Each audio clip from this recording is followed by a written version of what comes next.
ବହୁ ଚର୍ଚ୍ଚିତ ସମୀକ୍ଷିଙ୍କ ମର୍ଡର କେସ୍ରେ ଆଜି ସାରା ଓଡ଼ିଶା କଂଗ୍ରେସ ଡାକରା ଦେଇଛି, ବିଜେଡି ଡାକରା ଦେଇଛି। ତେଣେ ସାରା ଓଡ଼ିଶାରେ ଚହଳ ପଡ଼ିଥିବା ସମୟରେ ଓଡ଼ିଶା ଜନତା ପାର୍ଟିର ଯେ ଲିଡର ରହିଛନ୍ତି ତଥାଗତ ସ୍ୱାଇଁ, ଆମେ ତାଙ୍କ ପାଖକୁ ସିଧା ଯିବା ଏବଂ ତାଙ୍କର ପ୍ରତିକ୍ରିୟା ନେବା। ସାର୍ କ'ଣ କହିବେ ଯେଉଁ ଏଫ୍ଏମ୍ କଲେଜର ବାଳିକା ନିଜେ ଆତ୍ମହତ୍ୟା ଦେଲେ, ଏବିଭିପିର କର୍ମୀ ଥିଲେ, କ'ଣ କହିବେ ସେ ବିଷୟରେ? ନମସ୍କାର। ଆତ୍ମହତ୍ୟା କଲେ ଏବଂ ଆତ୍ମହତ୍ୟା ଏଟାକୁ କୁହାଯିବନି। ଆପଣମାନେ ସମସ୍ତେ କହୁଛନ୍ତି ଆତ୍ମହତ୍ୟା, କିନ୍ତୁ ମୁଁ କହୁଛି ଏଟା ହତ୍ୟା।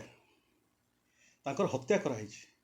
ଗୋଟେ ଝିଅ 15 ଜଣ, ସେ ଗୋଟେ ପୁଣି ଏବିଭିପିର ଝିଅ, ବିଜେପିର କର୍ମୀ, 15 ଜଣ ତାର ସାଥୀଙ୍କି ନେଇକରି ଏମ୍ପିଙ୍କ ପାଖକୁ ଯାଇଛି, ଏମ୍ଏଲ୍ଏଙ୍କ ପାଖକୁ ଯାଇଛି, ଏସ୍ପିଙ୍କ ପାଖକୁ ଯାଇଛି, ଆଇଆଇସିଙ୍କ ପାଖକୁ ଯାଇଛି, ଅଧ୍ୟାପକଙ୍କର ବିରୁଦ୍ଧରେ ଏଫଆଇଆର୍ ବି କରିଛି ଏବଂ ତା କଥା କେହି ଶୁଣି ନାହାନ୍ତି।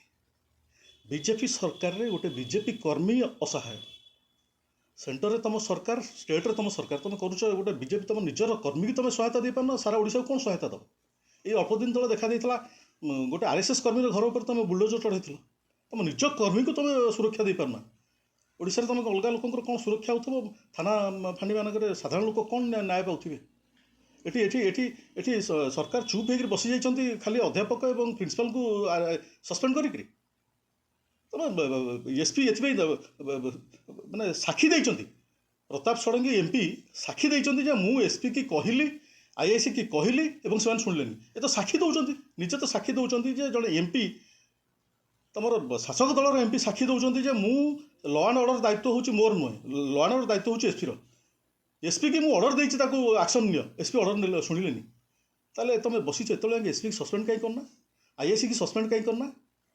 ଆକ୍ସନ୍ କାହିଁ ନେଇନା ସେ ଏମ୍ଏଲ୍ଏ ଉପରେ? ଏମ୍ଏଲ୍ଏ କ'ଣ ପାଇଁ ତାକୁ ଚୁପ୍ କରିକି ଦାବି ଦେବାକୁ ଚେଷ୍ଟା କରୁଥିଲା? ଶୃଙ୍ଖଳାଗତ କାର୍ଯ୍ୟାନୁଷ୍ଠାନ ନେଇପାରିବ ତୁମେ? ଚୁପ୍ ହେଇ ବସୁଛ, ଓଡ଼ିଶା ବନ୍ଦ ହେଉଛି, ଇଏ ହେଉଛି, ସେ ପ୍ରେସର ରାଜନୀତି ଚାଲିବ ସବୁବେଳେ। ଆପଣମାନେ କ'ଣ ସାଧା ସିଧା ହିସାବରେ କିଛି କରିପାରିବେନି? ଆକ୍ସନ୍ ନେଇପାରିବେନି?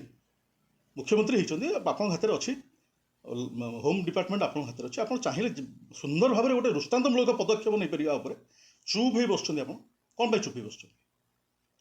ଅଲଗା ଦଳମାନେ ଏତେ ଆନ୍ଦୋଳନକୁ ଯାଉଛନ୍ତି କ'ଣ ପାଇଁ? ଏଇଟା ତ ଗୋଟେ ଜଳ ଦେଖାଉଛି, ଏଇଟା ହତ୍ୟା, ଏଇଟା ଆତ୍ମହତ୍ୟା ନୁହେଁ।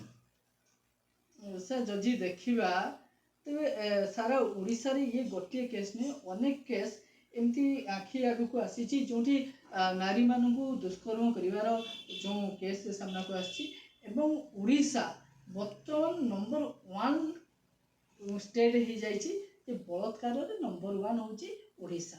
କ'ଣ କହିବେ? ବିଗତ ଦିନରେ ଆମେ ବି ଯେଉଁ ସରକାର ଥିଲେ ସେଥିରେ ବହୁତ ଆନ୍ଦୋଳନ ହେଇଛି, ବହୁତ ବଳାତ୍କାର କେସ୍ ହେଇଛି। ଏ ସରକାରୀ ଦଳର କର୍ମକର୍ତ୍ତା ବି ସେଥିରେ ଥିବାର ନଜରକୁ ଆସିଛି। ଆଉ ବଳାତ୍କାର ନୁହେଁ, ବଳାତ୍କାର ଏବଂ ହତ୍ୟା ଏସବୁ ବହୁତ କେସ୍ ହେଇଛି ଓଡ଼ିଶାରେ।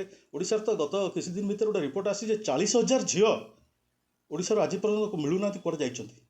ତାଙ୍କୁ କିଏ ନେଲା, କେଉଁଠି ନେଲା, କେଉଁଠି ବିକିଲା, କ'ଣ କଲା? ତା ଉପରେ ସରକାରଙ୍କର କିଛି ନାହିଁ।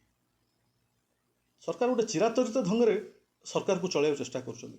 ସିଏ ଯେମିତି ଚଲାଉଥିଲେ ଆମେ ଗୋଟେ ସେମିତି ସରକାରକୁ ଆସିଛୁ, ଆମେ ସେମିତି ମ୍ୟାନେଜ୍ କରିବୁ। କିଛି ନୂତନତ୍ୱ ନାହିଁ।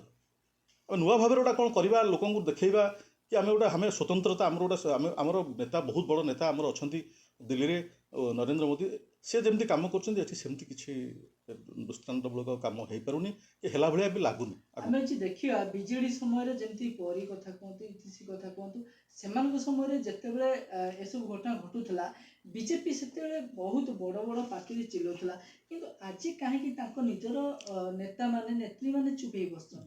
ଯେଉଁ ଜିନିଷକୁ ସରକାରରେ, ବିଜେଡ଼ି ସରକାରରେ ବିଜେପି ବିରୋଧ କରୁଥିଲା, ଏବେ ସେଇ ଜିନିଷକୁ ସମର୍ଥନ କରୁଛି। ଏଇଟା ସବୁ ଜିନିଷ ଉପରେ ଆପଣଙ୍କର 20-30ଟା ପଏଣ୍ଟ ମୁଁ କହିବି ଏଇନା, ଯଦି ବାହାରେ ସମୟ ତ ନାହିଁ। 20-30ଟା ପଏଣ୍ଟ କହିବି ଯେଉଁ ଜିନିଷ ଉପରେ ଷ୍ଟାଣ୍ଡ ନେଇଥିଲେ, ସେମାନେ ବିରୋଧ କରୁଥିଲେ ସରକାରକୁ, ଏବେ ସେଇ ଜିନିଷକୁ ସେମାନେ ସମର୍ଥନ କରୁଛନ୍ତି। ଇଏ କି ରାଜନୀତି ଏମାନଙ୍କର? ସେଇଟା କ'ଣ ଥିଲା, ଭୋଟ ପାଇବାର ଗୋଟେ ବାସ୍ ସମସ୍ତେ ରାଜନୀତିକି ଆସିବାକୁ ଚେଷ୍ଟା କରୁଛନ୍ତି। ମୁଁ କହିଲି ନା, ଚିରାଚରିତ ଢଙ୍ଗରେ ସେମାନେ ରାଜନୀତି କରିବାକୁ ଚାହୁଁଛନ୍ତି। ଗୋଟେ ନୂତନତ୍ୱ କିଛି ନାହିଁ ଯେ ଆମେ ସରକାରକୁ ଆସିଲୁ କିଛି ଗୋଟେ ନୂଆ କରି ଦେଖେଇବୁ, ସେମିତି ନାହିଁ। Management zero. ଯଦି ଦେଖିବା ଓଡ଼ିଶାରେ ଓଡ଼ିଶା ରାଜନୀତି କ୍ଷେତ୍ରରେ ଏମିତି ଆମକୁ ଲାଗୁଛି, ବର୍ତ୍ତମାନ ଗଣମାଧ୍ୟମକୁ ଲାଗୁଛି, ସମସ୍ତ ଲୋକମାନଙ୍କୁ ଲାଗୁଛି ଯେ ଓଡ଼ିଶାକୁ ମୋହନ ମାଝୀ ଚଲାଉନାହାନ୍ତି। ମୋହନ ମାଝୀ ଜଣେ କାଠ ପୁତଳା, ତାକୁ ଅନ୍ୟ କିଏ ଚଲାଉଛି। ଏ କଥା କ'ଣ ସତ୍ୟ? ସେତେବେଳେ ତ କହୁଥିଲେ ବିଜେଡି କି ନବୀନ ପଟ୍ଟନାୟକ ଚଳେଇ ପାରୁନାହାନ୍ତି, ତାଙ୍କୁ ପାଣ୍ଡିଆନ ଚଳାଉଛନ୍ତି। ଏବେ ସେମିତି କହୁଛନ୍ତି ମୋହନ ମାଝୀଙ୍କି ଅଲଗା କିଏ ଦିଲ୍ଲୀରୁ ଚଳାଉଛନ୍ତି। ଏମିତି ପର୍ଯ୍ୟାଲୋଚନା ହେବ, ସେଥିରେ ଆମର କିଛି କଟାକ୍ଷ କରିବାର ଆବଶ୍ୟକତା ନାହିଁ। ନମସ୍କାର।